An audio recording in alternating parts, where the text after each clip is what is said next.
Bismillahirrahmanirrahim. Assalamualaikum warahmatullahi wabarakatuh.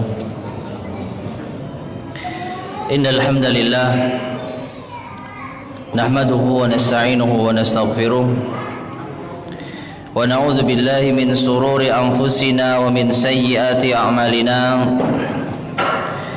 Man yahdihillahu fala mudilla lahu wa man yudlil fala hadiya lahu. Wa asyhadu an la ilaha illallah wahdahu la syarika lah. Wa asyhadu anna Muhammadan abduhu wa rasuluhu, amma ba'd.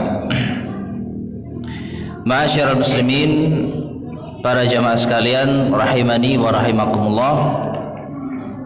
Alhamdulillahirabbil alamin. Kita bisa melanjutkan kembali kajian kita, meneruskan pembahasan dari kitab Al-Qawaid Al-Fiqhiyah, kaidah-kaidah praktis memahami fikih Islami yang disusun oleh Ustadzun Al-Fadhil Ahmad Sabiq bin Abdul Latif Abu Yusuf hafizahullahu ta'ala. Kita masih membahas kaidah Al-Masyaqqatu tajlibut taysir. Al-Masyaqqatu tajlibut taysir. Sesuatu yang berat, yang menyulitkan, maka ia bisa membawa kepada apa? Kemudahan. Ini kaidah yang keberapa? Ketiga.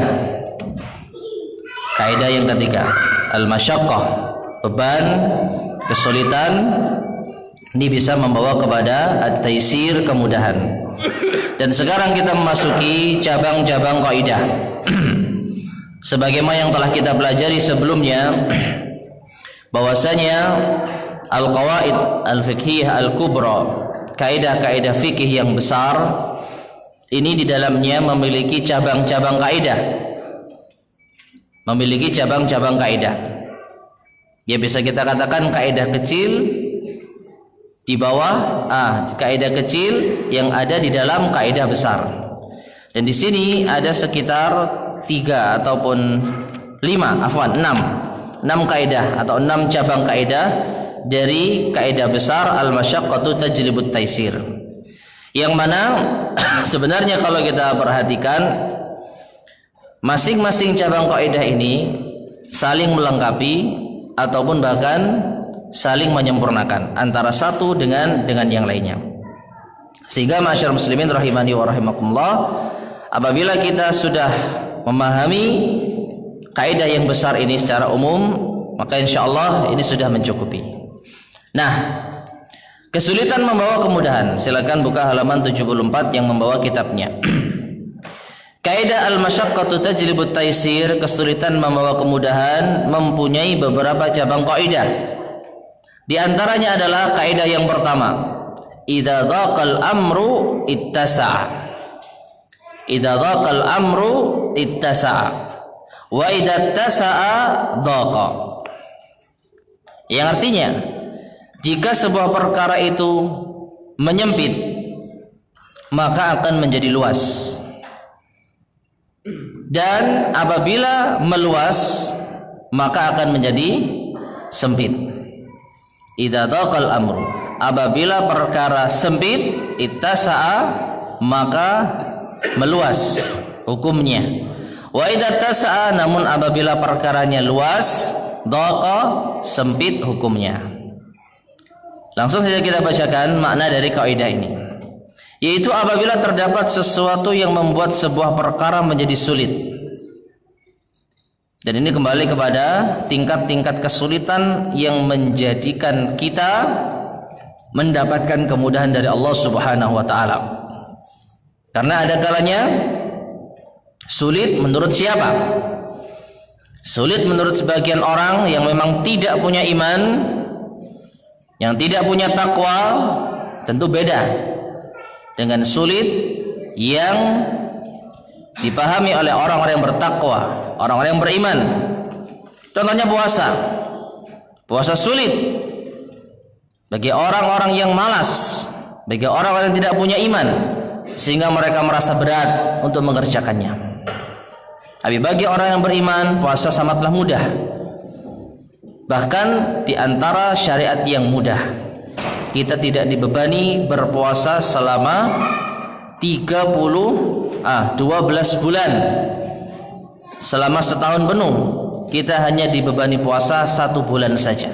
Itu pun tidak non-stop, ada batasannya.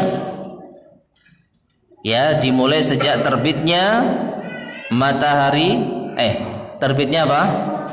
Fajar, sampai terbenamnya matahari. Itu pun apabila mampu. Jika tidak mampu, maka akan mendapatkan kemudahan dari Allah Subhanahu wa taala. Jadi yang dimaksud sulit di sini, perkara yang menjadi sulit, maka sulit yang memang benar-benar manusia tidak mampu mengerjakannya, kecuali harus mengalami hal yang sangat-sangat berat sekali, yang akan mungkin mengancam nyawanya. Nah, maka apabila sebuah perkara itu menjadi sulit, maka akan mendapatkan kemudahan dan keringanan dari syariat. Namun apabila kesulitan itu sudah hilang, maka hukumnya kembali seperti semula. Ini yang dimaksud. Idza dhaqal amru, jika suatu perkara itu sempit, sulit, ittasa'a, maka hukumnya menjadi luas. Yang awalnya kita harus, misal sholat berdiri, ya, kalau kita berdiri maka akan sempit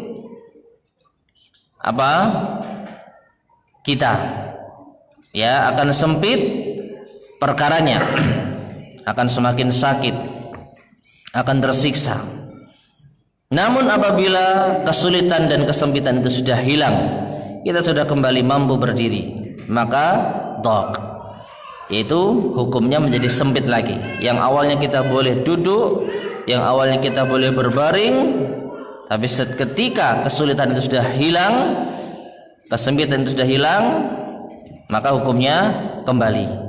Nah, dalil dari kaidah ini, kaidah ini didasari oleh beberapa dalil. Di antaranya adalah yang pertama firman Allah Ta'ala yang terdapat dalam surat An-Nisa ayat 101 sampai 103. Itu ayat yang membicarakan tentang salat al-khauf. Salat al-khauf. Allah Subhanahu wa taala berfirman, "Wa idza darabtum fil ardi falaysa 'alaikum junahun an taqsuru minas salah in khiftum ay yaftinakumul ladzina kafaru innal kafirina kanu lakum aduwwan mubina." Ya, yang artinya apabila kalian bepergian di atas muka bumi, maka tidak mengapa bagi kalian untuk mengqasar salat jika kalian khawatir terfitnah oleh orang-orang kafir. Jika kalian khawatir diserang oleh orang-orang kafir, karena sesungguhnya orang-orang kafir itu mereka adalah musuh yang nyata bagi kalian.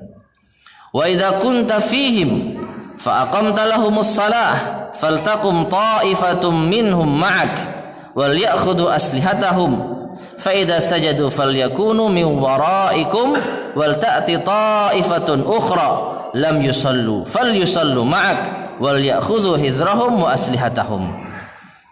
Ya, dan apabila engkau wahai Muhammad berada bersama mereka dan engkau hendak mengerjakan salat, maka hendaklah bangkit sekelompok dari mereka untuk salat bersama engkau, dan hendaknya mereka mengambil senjata-senjata mereka. Maka tatkala mereka sujud, maka muncullah orang-orang yang di belakang mereka, di belakang kalian, untuk apa? Untuk salat. Fal ta'ti ta'ifatun ukhra lam yusallu, datanglah kelompok yang lainnya yang belum salat tadi, fal yusallu ma'ak, lalu mereka salat bersamamu. Wal ya'khudhu hizrahum wa aslihatahum, dan mereka yang di belakang itu hendaknya juga bersiap siaga dan mengambil persenjataan mereka. Waddal ladzina kafaru law taghfuluna an aslihatikum wa amtiatikum fayamiluna 'alaikum mailatan wahidah. Orang-orang kafir menyukai, ingin agar kalian lalai dari senjata-senjata kalian dan harta benda kalian, hingga akhirnya mereka bisa menyerang kalian dalam sekali serangan. Wala junaha alaikum in kana bikum adam min matarin aw kuntum marda an tadau aslihatakum. Dan tidak mengapa atas kalian jika di antara kalian ada yang sakit, memiliki gangguan, baik itu hujan atau kalian sakit, kalian letakkan senjata-senjata kalian. Wa khudhu hidrakum, dan persiapkanlah diri kalian. Innallaha a'adda lil kafirina 'adzaban muhina. Sesungguhnya Allah menjanjikan bagi orang-orang kafir siksa yang menghinakan. Fa idza qadaytumus shalah fadhkurullaha qiyaman wa qu'udan wa 'ala junubikum. Namun apabila kalian selesai mengerjakan salat, maka ingatlah Allah berdiri, duduk ataupun berbaring. Fa idza ma'nantum fa aqimus shalah. Dan jika kalian sudah tenang, maka dirikanlah salat seperti semula, tidak seperti ini. Inna salata kanat 'alal mu'minina kitaban mauquta. Sesungguhnya salat atas orang-orang yang beriman suatu ketetapan yang sudah ditentukan waktunya. Surat An-Nisa 101 103. Nah, intisari dari ayat ini ma'asyiral muslimin rahimani wa rahimakumullah, khususnya di ayat yang ke-102. Ya. Ayat yang ke-102. Kalau ayat 101 ini tentang syariat dibolehkannya kita mengqashar salat apabila kita sedang apa? Safar, bepergian. Adapun ayat 102 ini gambaran tentang salat al-khauf. Salat khauf. Khauf apa artinya? Apa artinya khauf? Takut. Artinya salat di saat yang mencekam, di saat peperangan dan kita khawatir orang-orang kafir akan menyerang kita. Maka ada tata cara salat yang namanya salat khauf. Dan ini merupakan kemudahan dari Allah Subhanahu wa taala. Dengan gerakan-gerakan tertentu, tidak seperti layaknya salat berjamaah yang biasa kita lakukan. Maka ini yang dimaksud dengan idza dhaqal amru ittasa'a. Ya, jika suasana perkaranya sempit, peperangan, khawatir diserang, khawatir ancaman, sempit kaum muslimin. Ittasa'a, maka hukumnya menjadi luas. Yang awalnya salat enggak boleh maju mundur, enggak boleh bawa senjata, enggak boleh ngadep selain ke arah kiblat, tapi karena suasana khauf, karena kesempitan, diperbolehkan. Ya, ini 102, ayat 102. Nah, di ayat yang 103, faidat ma'nantum, dan jika kalian sudah tenang, kondisi sudah stabil, tidak dalam keadaan mencekam, kalian tidak khawatir diserang, faaqimus shalah, maka dirikanlah salat sebagaimana mestinya. Ya, maka makna itma'nantum, kalian sudah tenang, suasana sudah apa? Ittasa'a. Ya, idattasa'a, ketika suasana sudah luas, lapang, tidak lagi sempit, dok, maka hukumnya pun menyempit kembali. Yang tadinya boleh bawa senjata, yang tadinya sholat boleh 2 gelombang dengan tata cara tertentu yang menyelisihi tata cara seperti biasanya, maka sekarang sudah nggak boleh lagi. Kembali hukumnya menyempit, hanya boleh sholat sebagaimana yang biasanya. Jadi sisi pendalilan dari ayat ini jelas, ya. Kemudian diperjelas lagi oleh Al-Ustadz Al-Mu'allif hafidhahullah ta'ala. Sisi pengambilan dalil dari ayat ini adalah bahwasanya saat situasi menakutkan di tengah kancah medan pertempuran, maka Allah Ta'ala membolehkan sholat dengan cara mengqashar. Meskipun ini ma'asyar muslimin rahimani wa rahimakumullah, memang terjadi di awal syariat qashar. Ya, karena nanti ada suatu riwayat dari Umar bin Khattab ketika beliau ditanya tentang ayat ini, yaitu di ayat yang keberapa tadi? 101. Wa idza darabtum fil ard falaysa 'alaikum junahun an taqsuru minas shalah in khiftum. Perhatikan, ya, apabila kalian sedang bepergian, maka tidak mengapa bagi kalian untuk mengqasar salat. Tapi ada syaratnya, in khiftum ayyaftinakumul ladzina kafaru. Jika kalian khawatir diserang oleh orang-orang kafir.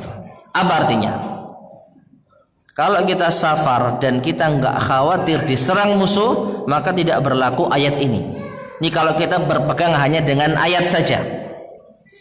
Dan inilah yang dipahami Umar pertama kali ketika dia ditanya. Ya, maka ketika ditanya Umar bin Khattab, maka bagaimana menurut Anda? Sekarang kita sudah aman. Sekarang kita sudah tidak berperang. Apakah ayat ini tidak berlaku? Maka Umar pun mengatakan, sama persis seperti yang aku pernah tanyakan kepada Rasulullah sallallahu alaihi wasallam. Lalu beliau menjawab, shadaqatun. Qasar di saat safar itu adalah sedekah. Tasaddaqallahu biha ala ibadihi, yang Allah telah memberikan sedekah tersebut kepada hamba-hambanya, faqbalu shadaqatahu, maka terimalah sedekah dari Allah. Ya, dari sinilah kita benar-benar membutuhkan hadis, sunnah dalam memahami Al-Quran. Dan kalau kita memahami Al-Quran saja, ayat ini saja, benar.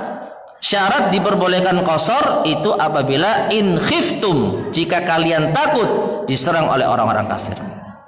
Kalau nggak takut, nggak boleh qasar. Harusnya kalau berpatokan pada ayat saja. Namun ternyata apa? Ada hadis, ada asar dari Umar bin Khattab yang menjelaskan, beliau langsung bertanya kepada Rasulullah, dan Rasulullah tegaskan tetap berlaku karena itu adalah sedekah dari Allah Subhanahu wa taala. Nah ini ya sedikit tentang apa? Awal pertama kali kita diperbolehkan qasar itu tatkala berada di medan pertempuran. Maka Allah Ta'ala memperbolehkan sholat dengan cara mengqasar dan merubah tata caranya dari semula, yaitu ada tata cara sholat khauf. Namun setelah keadaan kembali tenang, maka Allah Azza wa Jalla kembali memerintahkan untuk menunaikan sholat dengan sempurna seperti sedia kala, kecuali qasar. Ya, kalau kondisi sudah tenang, tidak kembali mencekam, maka sudah nggak ada lagi sholat khauf. Kita tidak diperbolehkan sholat khauf. Namun qasar tetap berlaku apabila terkait dengan safar. Ya. Jadi keadaan kembali tenang, Allah Azza wa Jalla kembali memerintahkan untuk menunaikan salat dengan sempurna seperti sedia kala. Jadi ketika perkaranya sempit, maka hukumnya luas, mudah. Ya, namun ketika hukumnya sudah luas, tenang, ketika perkaranya sudah luas, kondisi sudah tenang, maka hukum kembali menyempit, tidak seperti tatkala mengalami kesusahan. Ini dalil yang pertama. Dalil yang kedua, hadis Rasulullah sallallahu alaihi wasallam yang diriwayatkan oleh Al-Bukhari dan Muslim. An Abdullah bin Waqid qala, dari Abdullah bin Waqid ia berkata, naha Rasulullah sallallahu alaihi wasallam an akli luhumid dhahaya ba'da 3. Dahulu Nabi sallallahu alaihi wasallam melarang untuk memakan daging hewan kurban setelah 3 hari. Qala Abdullah ibnu Abi Bakrin, maka Abdullah bin Abu Bakar berkata, fadzakartu dzalika li Amrata, maka aku pun menyampaikan kepada Amrah. Faqalat, maka Amrah berkata, sadaqa, benar. Sami'tu Aisyah taqul, saya pernah mendengar Aisyah radhiyallahu ta'ala anha berkata, daffa ahlu abyatin min ahlil badiyati hadratal adha zamana Rasulillah sallallahu alaihi wasallam. Orang-orang Arab Badui pernah datang ya menuju kota Madinah ketika sedang Idul Adha di zaman Rasulullah sallallahu alaihi wasallam. Faqala Rasulullah sallallahu alaihi wasallam, maka Rasulullah sallallahu alaihi wasallam bersabda, iddakhiru thalathan thumma tasaddaqu bima baqi. Simpanlah daging hewan kurban itu maksimal 3 hari.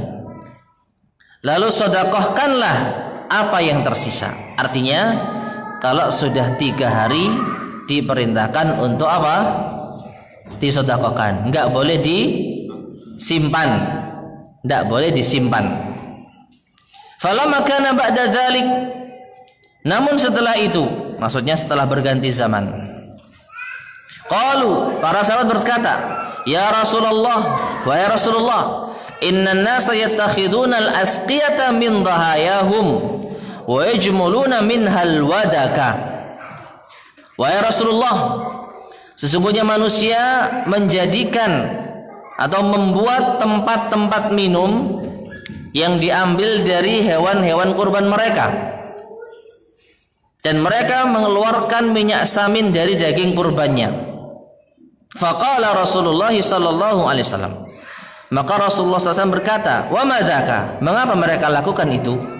Qalu, para sahabat berkata, nahaita an tu'kala luhumud dhahaya ba'da 3, karena Anda telah melarang untuk memakan daging hewan kurban setelah 3 hari.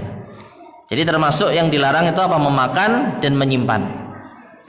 Ya, jadi mereka setelah 3 hari memanfaatkan hewan kurban itu bukan untuk dimakan dan juga bukan untuk disedekahkan, tetapi dijadikan sebagai tempat minum. Ya, mungkin kulitnya. Dan juga mereka mengeluarkan apa? Minyak samin dari hewan kurban tersebut. Maka faqala, Rasulullah sallallahu alaihi wasallam berkata, innama nahaitukum min ajli daffatil lati daffat, sesungguhnya aku melarang kalian saat itu karena adanya dafah, yaitu apa? Orang-orang Arab Badui yang datang ke kota Madinah yang mereka sangat-sangat kekurangan di saat hari raya Idul Adha. Ya, fakulu, maka sekarang makanlah, wadakhiru, simpanlah, watasaddaku, dan sedekahkanlah, tanpa ada batasan hari. Ya, jadi singkatnya, dahulu pernah Rasulullah melarang untuk menyimpan dan memakan daging kurban lebih dari berapa hari? 3. Lebih dari 3 hari. Dan kondisi saat itu adalah banyaknya orang Arab Badui yang datang di saat hari raya Idul Adha. Dan tentu saja mereka membutuhkan daging. Sehingga Nabi pun memerintahkan setelah 3 hari sedekahkan. Mereka butuh. Ya, jangan kalian simpan, tapi sedekahkan karena banyak yang membutuhkan. Nah, setelah itu para sahabat memahami hadis ini sampai beberapa zaman setelahnya, hingga mereka tidak berani menyimpan daging kurban lebih dari 3 hari meskipun tidak ada orang Arab Badui yang datang ke kota Madinah. Jadi orang-orang yang membutuhkan, yang fuqara, miskin, wallahu alam, mungkin saat itu apa? Sudah tercukupi, daging melimpah. Akhirnya apa? Mereka pun menjadikan alat minum. Jadi manfaatkan hewan kurban untuk hal yang lain, bukan untuk disimpan dan dikonsumsi. Cuman diambil apanya? Daging minyaknya, minyak saminnya. Maka Rasul bertanya, kenapa mereka lakukan itu? Ternyata mereka masih ingat dahulu Anda melarangnya. Maka Rasulullah menjelaskan, saat itu karena ada dafah, itu ada orang-orang Arab Badui yang datang, mereka butuh. Kalau kalian simpan tentu memudaratkan mereka. Namun sekarang fakulu, silakan kalian makan. Wadakhiru, silakan kalian simpan. Watasaddaku, dan silakan kalian sedekahkan. Jelas ya? Nah, maka di sini diterangkan sisi pengambilan dalil dari hadis ini adalah bahwa Rasulullah Sallallahu Alaihi Wasallam melarang kaum muslimin agar jangan menyimpan daging kurban melebihi 3 hari tatkala kaum muslimin dalam keadaan masih sulit juga. Saat orang-orang Arab Badui berdatangan Nah, masih sulit koma itu ya. Biar enak nih. Juga saat orang-orang Arab Badui berdatangan ke Madinah pada hari raya Idul Adha. Namun setelah Allah Subhanahu wa taala meluaskan rizki kaum muslimin, maka hukumnya kembali semula. Ya, idza daqal amru, jika kondisi sempit, banyak orang miskin butuh, ya, kaum muslimin dalam keadaan yang mungkin kurang luas rizkinya, maka Allah pun meluaskan, yaitu bagi orang-orang yang minta-minta diperbolehkan, bagi orang-orang yang butuhkan diberikan. Nah ini. Namun ini kebalikannya, kebalikannya. Namun ketika mereka memiliki keluasan, kaum muslimin sudah memiliki rizki yang dicukupkan oleh Allah Subhanahu wa taala, maka Nabi pun kembali menyempitkan hukumnya. Itu mereka tidak diperbolehkan untuk meminta-minta, sehingga kaum muslimin diperbolehkan untuk menyimpan, bersedekah dan memanfaatkannya seperti sedia kala. Jadi kembali hukumnya seperti semula. Boleh memanfaatkan hewan kurban melebihi 3 hari. Ya. Nah, di sini sekarang gimana kondisi kita? Besok mau Idul Kurban. Kondisi kaum muslimin di sini bagaimana? Cukup ya? Ya, berarti boleh kita menyimpan hewan kurban lebih dari 3 hari. Ya, lebih dari 3 hari. Dan wallahu a'lam bishawab, ini pula yang menjadi dalil bahwasanya hukum asal dalam menyembelih hewan kurban itu di tempat kita berada. Di tempat kita berada. Ya. Sampai pun orang-orang Arab Badui tadi, mereka datang ke Madinah, barulah mereka diberi. Dan tidak kita jumpai dalil bahwasanya ketika mereka kembali ke tempat masing-masing, dan tentu saja di antara mereka ada yang miskin, ada yang membutuhkan, Nabi SAW tidak merintahkan para sahabat untuk kirim ke pedalaman. Tapi Nabi perintahkan Kulu, makanlah, wadakhiru, simpanlah, watasaddaqu, sedekahkanlah. Tidak ada perintah untuk harus dikirim ke pedalaman. Namun ini bukan berarti kita nggak boleh berkorban di tempat yang jauh, di tempat yang memang membutuhkan. Hanya saja di antara fatwa dari para ulama kita terkait dengan masalah menyembelih, ya, ketika kita menyembelih di tempat yang jauh sedangkan kita tidak bisa menjangkaunya, maka ada satu sunnah yang tidak bisa kita amalkan, yaitu ikut memakan daging kurban. Nabi perintahkan ada yang kita makan, ada yang kita simpan, dan ada yang kita sedekahkan. Lalu bagaimana mungkin kita bisa memakan daging kurban ketika kita bersedekah menyembelih hewan kurban di kejauhan? Ya. Lalu bagaimana solusinya? Wallahu a'lam bishawab. Solusinya alangkah baiknya kita bersedekah harta kita. Mungkin urunan. Sana yang kurang, kita urunan berapa juta terkumpul, berikan kepada salah seorang asli sana, lalu itu dijadikan kurban atas namanya. Fulan menyembelih hewan kurban, uangnya urunan dari kita. Boleh? Boleh. Jadi kita niatnya sedekah. Bukan kita kurban. Enggak.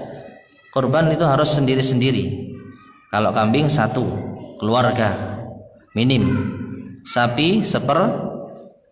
7. Nah ini. Adapun kurang dari itu, maka itu sedekah. Termasuk yang mungkin sering terjadi di sekolahan, anak-anak siswa-siswa ditarik iuran untuk kurban. per orang 5.000. Nanti ketemunya berapa, dikumpulkan, dijadikan hewan kurban. Maka ini bukan udhiyah. Ya ini sedekah biasa, ya makan-makan kambing. Itu aja. Nah, jadi wallahu a'lam bishawab, solusinya mungkin bisa seperti itu. Kaum muslimin yang memiliki kelonggaran harta, dia apa? Membagikan hartanya, urunan mungkin semampunya. Setelah terkumpul dan memungkinkan untuk diwujudkan seekor kambing, berikan uang ini kepada si fulan yang berada di sana, lalu atas namakan dirinya untuk apa? Berkurban. Maka dia bisa menyembelih di tempatnya, dia bisa ikut memakannya, dia bisa menyimpannya, dia bisa bersedekah dengannya. Wallahu alam, itu mungkin solusi yang bisa kita lakukan. Tayyib. Kemudian ma'asyar muslimin rahimani wa rahimakumullah, contoh penerapan kaidah. Idza dhaqal amru tasa'a wa idza tasa'a dhaq. A. Orang kelaparan. Orang kelaparan. Ini kondisi sempit atau luas? Sempit. Boleh makan bangkai. Boleh makan bangkai ini hukum yang luas atau hukum yang sempit? Luas. Sangat luas. Asalnya kita tidak boleh makan makanan yang haram. Jadi sempit kita, dipersempit hukum kita. Hanya makan yang halal saja. Namun ketika kondisi kita sempit, hukumnya meluas. Boleh kita menerjang yang haram. Namun kalau sudah hilang laparnya, kondisi luas apa sempit ini? Sudah nggak lapar?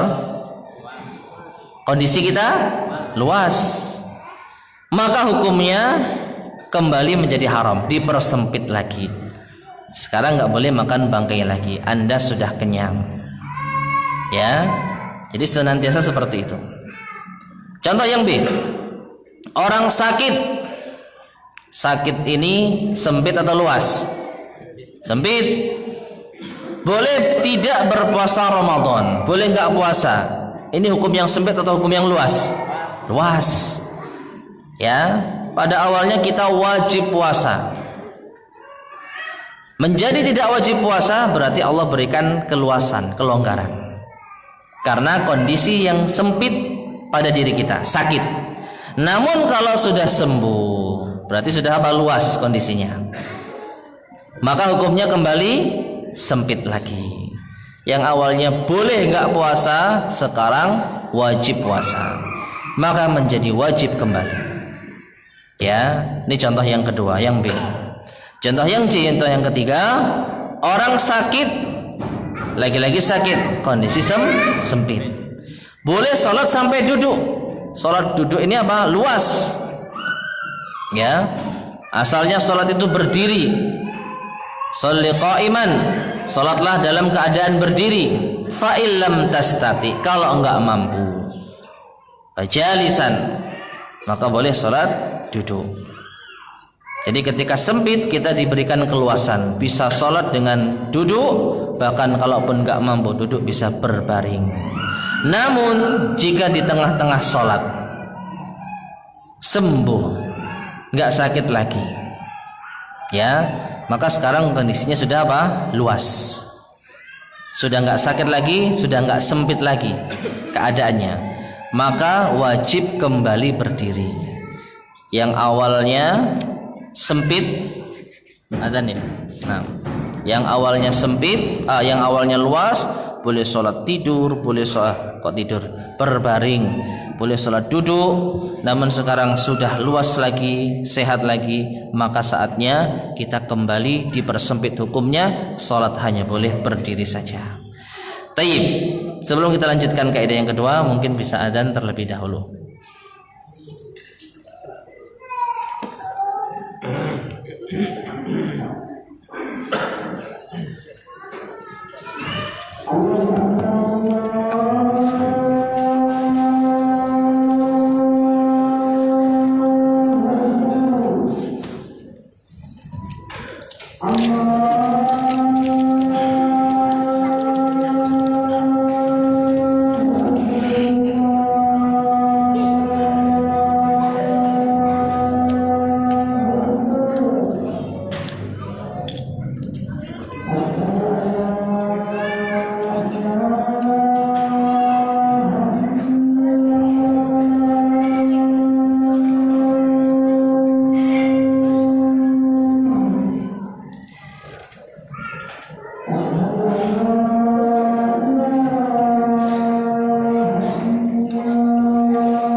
Taib, masyaallah muslimin rahimani wa rahimakumullah.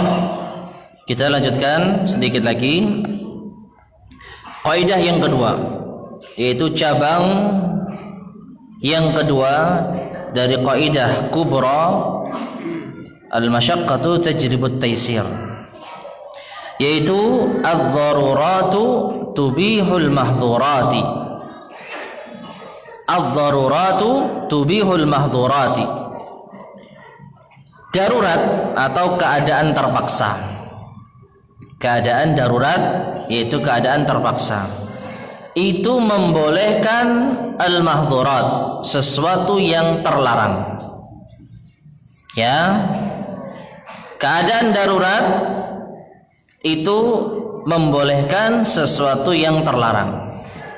Maknanya, sesuatu yang asalnya terlarang, haram, dalam pandangan syar'i menjadi dibolehkan, mubah, kalau dalam keadaan terpaksa. Ya, sesuatu yang asalnya haram dalam pandangan syar'i maka menjadi mubah, boleh kalau dalam keadaan terpaksa. Dalil dari kaidah ini adalah firman Allah Azza wa Jalla dalam surat Al-An'am 119. Wa qad fassala lakum ma harrama 'alaikum illa matturirtum ilaih. Yang artinya, sesungguhnya Allah telah menjelaskan. Fassala bisa juga bermakna memperinci. Ma harrama 'alaikum, memerinci bagi kalian apa yang telah Allah haramkan atas kalian.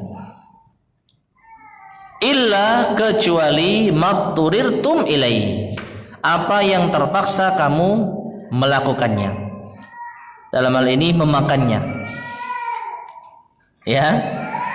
Sesungguhnya Allah telah memberikan penjelasan kepada kalian apa yang Allah haramkan. Jadi yang haram itu jelas. Kecuali apabila terpaksa. Matturirtum. Ittirar itulah yang bermakna darurat. Juga firman Allah Subhanahu wa taala dalam surat Al-Baqarah ayat 173. Famanitturra ghaira baghin wala 'adin fala itsma alaihi. Maka barang siapa yang dalam keadaan terpaksa, darurat. Ya, dalam hal ini contohnya apa? Makan.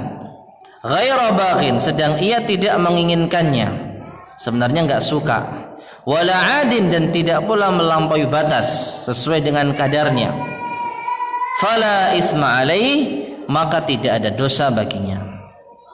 Jadi dari dua ayat ini Allah menjelaskan yang haram itu jelas, tapi dalam keadaan terpaksa Allah membolehkannya. Adapun contohnya insya Allah jelas. Makan daging bangkai secara asal tidak boleh, tapi keadaan darurat memaksa kita untuk memakannya menjadi boleh. Lanjut kaidah ketiga. Cabang kaidah yang ketiga dari al-masyaqqatu tajribut taysir, yaitu ad-daruratu tuqaddaru biqadariha. Ad-daruratu sebuah keterpaksaan, kondisi darurat, tuqaddaru itu diukur biqadariha sesuai dengan kadarnya masing-masing. Jadi darurat itu ada kadarnya, tidak los begitu saja. Makna dari kaidah ini, kaidah ini pada dasarnya adalah bentuk pengkhususan dari kaidah yang kedua. Kaidah yang kedua apa tadi? Ad-daruratu tubihul mahdhurat. Kondisi darurat terpaksa membolehkan apa? Hal-hal yang dilarang. Tetapi sebatas mana kita dibolehkan menerjang yang dilarang? Kaidah yang ketiga, sesuai dengan kadarnya. Keadaan darurat itu ditimbang sesuai dengan kadarnya. Jadi ini merupakan bentuk pengkhususan dari kaidah yang kedua, yaitu meskipun sebuah keterpaksaan itu menjadikan sesuatu yang terlarang menjadi boleh, namun itu hanya sekedar batas keterpaksaan itu saja dan tidak boleh melebihinya. Ya, dan ini mirip-mirip dengan kaidah yang pertama. Ketika kondisinya sempit, maka hukumnya meluas. Namun ketika sudah kembali kepada kondisi awal, sudah nggak boleh lagi, nggak luas lagi, sempit lagi. Makanya tadi saya sampaikan apa? Cabang-cabang kaidah ini kalau bisa kita katakan saling melengkapi, saling menyempurnakan. Dalam artian, sesuatu yang diperbolehkan karena terpaksa, maka cukup itu saja dan tidak boleh melebihinya. Contohnya langsung kita bahas. Contoh penerapan kaidah kedua dan ketiga. A. Kalau seseorang sakit pada daerah aurat. Ya, perhatikan. Seorang sakit pada daerah aurat. Aurat tahu ya?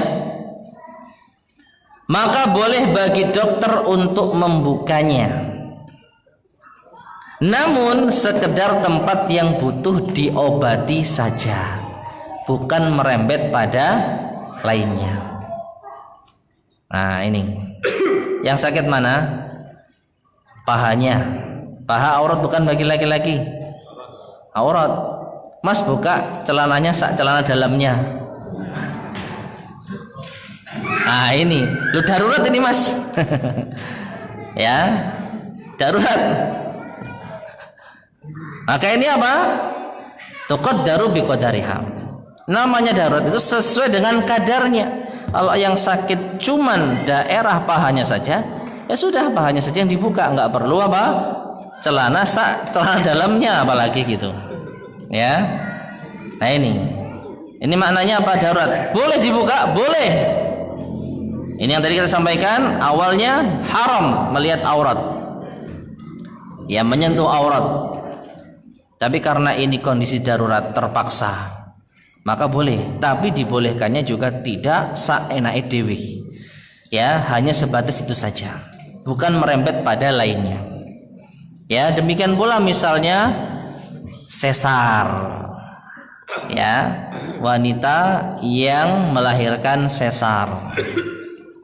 Apabila tidak ada dokter wanita yang memang benar-benar amanah, benar-benar ahli, terpaksa sama dokter laki-laki, maka ya sudah, cuman bagian yang akan dibedah itu saja yang terbuka, lainnya tertutup. Jadi mulai dada ke atas tertutup, kalau bisa dikasih hijab. Ada katanya seperti itu. Jadi ini badannya gitu ya. Wih. Ya, pensil ini cuman perumpamaan. Jadi dikasih hijab. Ya, mulai dada ke atas kepala hijab. Jadi dokter hanya melihat bagian perutnya. Yang mulai pusar sampai ke bawah yang enggak dibedah ditutupi selimut. Jadi hanya satu kotak saja yang dibedah. Nah ini. Bukan berarti ketika kita membolehkan seperti itu semuanya boleh dilihat. Na'udzubillahi min dzalik. Ini yang dimaksud apa?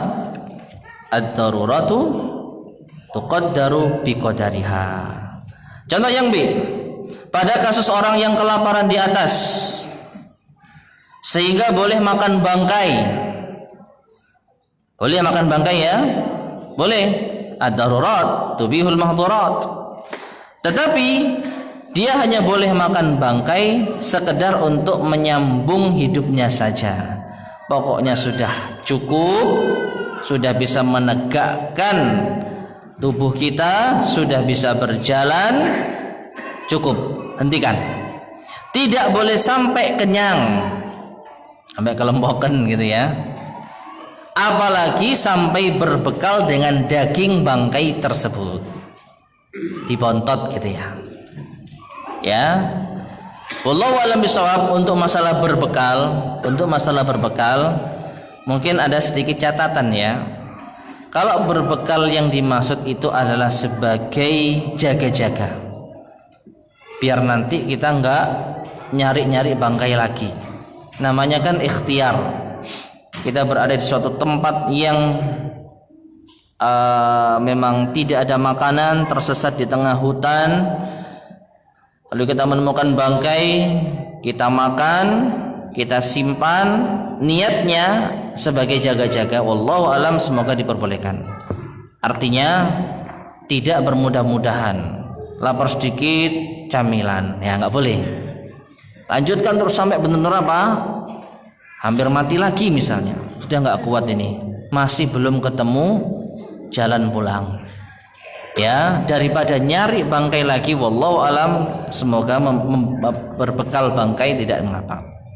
Ya, dan ini kondisi yang mungkin sangat-sangat kondisional, tidak selalu boleh. Ya, artinya kalau ternyata itu terjadi di rumah, terjadi di daerah sendiri, ya, yang memang pas itu tidak ada makanan kecuali bangkai, maka hanya diperbolehkan untuk sedikit saja, cukup berdiri, bisa cari makan yang halal.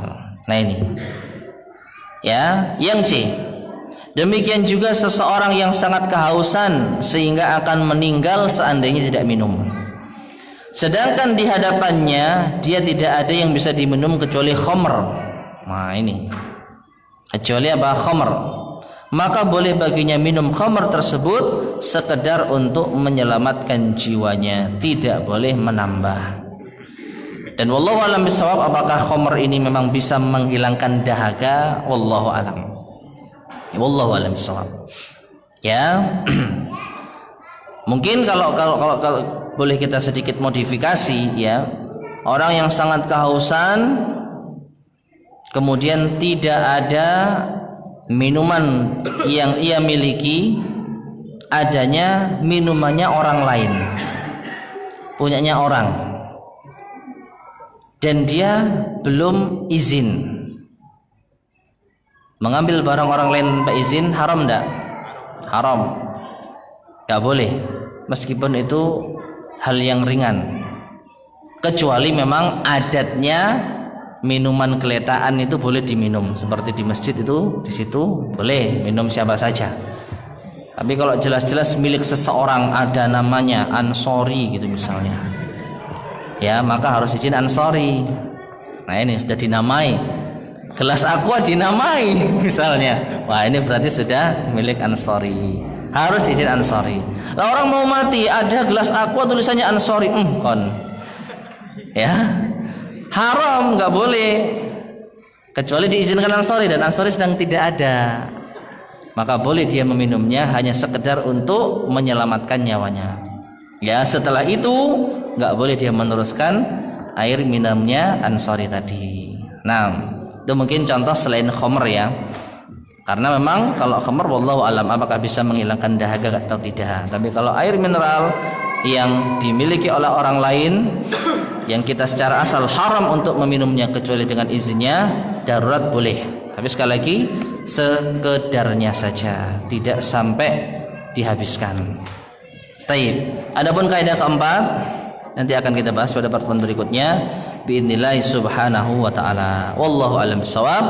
Mungkin ini yang bisa kita sampaikan pada kajian kita di malam hari ini. Sebelum kita akhiri, barangkali ada yang mau disampaikan, tafadhalu, silahkan.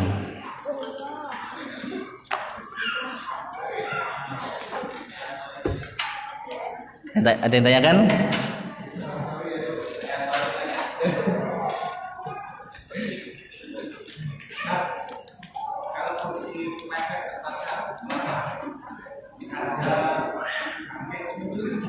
Nggak ada apa?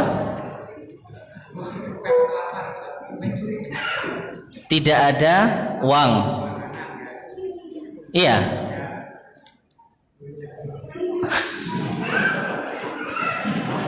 Mencuri makanan. Mencuri makanan karena lapar, ya sama kondisinya tadi. Benar-benar kepepet, tidak ada uang dan dia terpaksa harus mencuri makanan, ya diperbolehkan, tapi ya sekedarnya saja.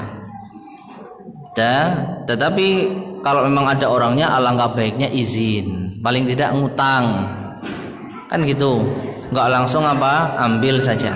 Tapi seandainya tidak ada orangnya, ya mungkin itu buah yang ada di pohon tetangga. Lalu saat itu kita benar-benar tidak bisa keluar rumah, lapar, ya, maka boleh kita mengambil buah dari tetangga tersebut dalam kondisi darurat. Adapun nanti ganti enggak akan dibahas pada pertemuan berikutnya insyaallah.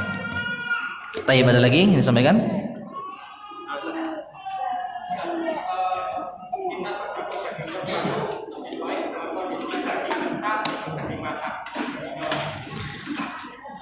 Wallahu a'lam bishawab. Ya, wallahu a'lam bishawab. Di sini tentu tidak bisa kita samakan ya. Contoh, kalau orang yang sukanya praktis, senang diantari makanan jadi. Ya. Tapi kalau orang sukanya masak, sukanya berkreasi, dia maunya kalau dapat daging dibuat nasi kebuli, dikirimi gulai. Nah, waduh, gulai rek coba mentahan nih, tak masak kebuli. Ya, jadi wallahu alam bisawab, tidak bisa kita jadikan patokan. Lalu bagaimana kalau kita mengetahui kebiasaan orang tersebut, mana yang biasa memang dia lebih suka untuk kita beri seperti apa, kita beri seperti itu. Ya. Tapi secara umum kira-kira orang-orang suka matangan atau mentahan? Daging.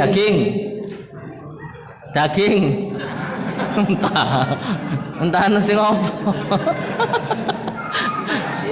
Nah, makanya mentahan. Ya tergantung. Nah, ya sudah. Ya, monggo silakan Pak Bri siap menerima mentahan. Ya. Nah, ya, tapi orang kan beda-beda. Kita nggak bisa. Orang yang super sibuk dikasih mentahan, ya nanti dikasihkan ke orang lain. Biasanya kan gitu. Waduh, gak iso ngeramute aku. Nah ini.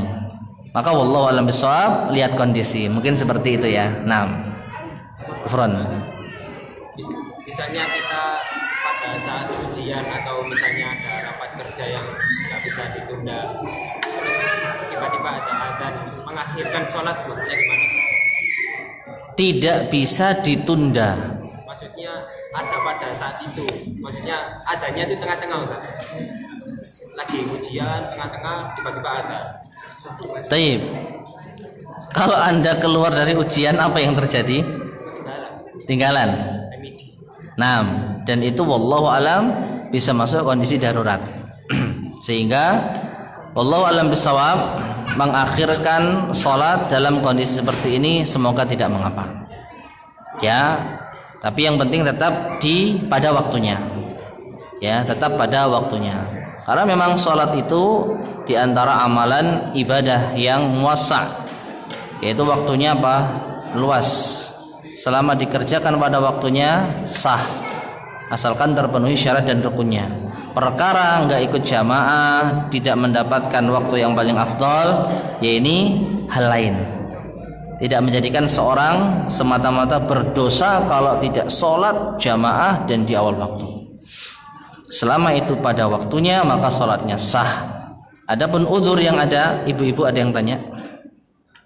Udzur yang ada ya masing-masing mungkin dilihat secara kondisi ya. Dan kalau itu ujian, wallahu alam, ya kemungkinan besar ya insyaallah diperbolehkan. Nah, ya. Salam.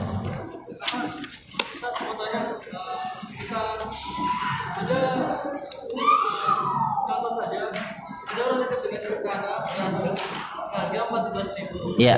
Terus anak nikah ternyata di pasar tuh 13.100. Sisa 900 rupiah. Nah, terus apakah saya korupsi jika saya menyampaikan harganya 14.000, saya untung 900 rupiah? Iya. Apakah tergolong korupsi, Ustaz? Iya. Iya. Tergantung korupsi. Iya.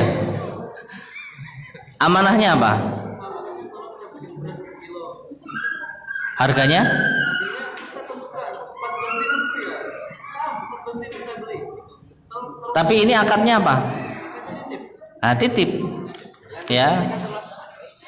Titip itu berarti ya Anda hanya sekedar menjadi perantara saja, kecuali Anda jualan. Ya intinya kalau jualan ya tentu berbeda kondisinya. Saya jual beras 14.000. Itu pun kalau Anda harus punya barangnya. Ya, kalau Anda tidak punya barangnya nanti jatuhnya kepada jual beli salam. Jual beli salam pesanan.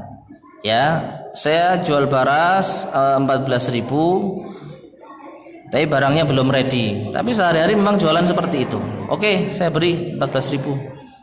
Diberikan uang 14.000, lalu Anda kulaan. Ternyata dapatnya 13.100. Nah, jadi akadnya apa dulu? Kalau akad titip maka itu amanah. Ya, itu amanah. Nabi SAW pernah juga demikian. Seorang sahabat diamanahi untuk membelikan apa? Seekor kambing. Ya. Ternyata dengan uang segitu bisa beli dua. Bisa beli dua. Setelah dapat dua, dijual lagi yang satu. Ya, setelah dapat uangnya ternyata apa? Tetap kembali utuh. Terus satu kambing. Yang kambingnya diserahkan kepada Rasulullah. Amanahnya beli kambing, tapi dengan kambing itu dia memanagenya ternyata dapat untung. Untungnya juga diserahkan kepada Rasulullah. Nah, seperti itu ya. Jadi kalau akadnya titip, maka amanah harus ditunaikan. Apapun yang terjadi harus ditunaikan. Ya, seperti itu. Wallahu a'lam. Bagaimana hukumnya pijat seluruh badan saat badan sakit? Ini pertanyaan dari ummahat. Ya. Kalau sesama jenis, maka perkaranya lebih ringan. Ya, laki-laki dipijat laki-laki, wanita dipijat wanita. Tapi apakah boleh menyentuh seluruh anggota badan? Nah, ini tergantung. Kalau emang dibutuhkan area tertentu yang itu merupakan aurat dan itu kondisinya darurat, ininya sakit, beneran sakit, pas paha, megang-megang paha. Nah, tapi kondisi darurat, wallahu alam, diperbolehkan. Itu pun sekedarnya saja. Ojo pahane tok sing dipijet, gitu ya. Jadi Allah alam, saya rasa nggak mungkin lah seluruh tubuh itu sakitnya sama. Ya, intinya kalau bagian tertentu yang sakit dan butuh untuk dipijet dalam durasi tertentu, selesai durasi yang dibutuhkan, pindah. Ya, wallahu alam. Bagaimana dengan kondisi jika ada seorang akhwat operasi di bagian hidung, tetapi kebijakan rumah sakit agar tidak menggunakan pakaian? Apakah itu termasuk hal mendesak yang diperbolehkan? Lihat keadaan.